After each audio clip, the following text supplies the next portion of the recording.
Today at the Capitol, a big, bold plan that some say will fix our education system. Senate Republicans announced their education plan today, and it includes getting rid of the first-in, last-out rule for teachers, expanding tax credits for parents, and closing the achievement gap. Part of that plan also includes dismantling the Minneapolis school system as we currently know it. Well, Joe Augustine has been talking to lawmakers today, and you're here with how they want to get this done. Well, if Senate Republicans wanted to get people talking about education, they succeeded today because this plan would include breaking up the Minneapolis School District and turning it into 6 separate districts. Republicans say it's big and bold. Others say it's just bad. Like middle schoolers learning their instruments, politicians are trying to hit the right note when it comes to educating one of the state's largest school districts. You've got to think about how do you change the system. Senate Republicans introduced a new plan Thursday that would break the Minneapolis School District into 6 smaller districts with separate school boards by 2018. The new districts would not need to follow state education mandates.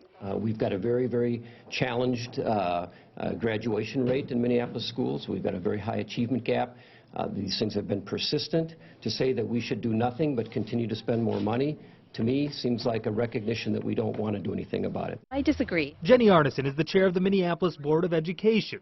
She's also a parent of an 8th grade band student at Northeast Middle. I think this would actually just increase segregation in our urban area and, like I said, would actually deplete resources. According to the district's academic progress report, 3 of the city's 8 high schools failed to graduate half of its students in 2013. Only 1 school topped 80%.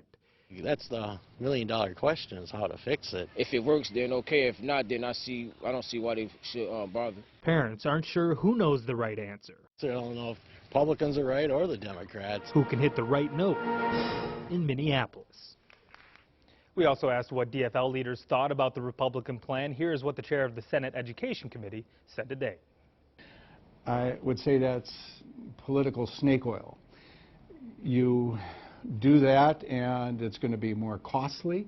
It's going to be administratively more of a burden, I believe. It will lead to less opportunity for students, and I think overall it's simplistic, costly, and harmful.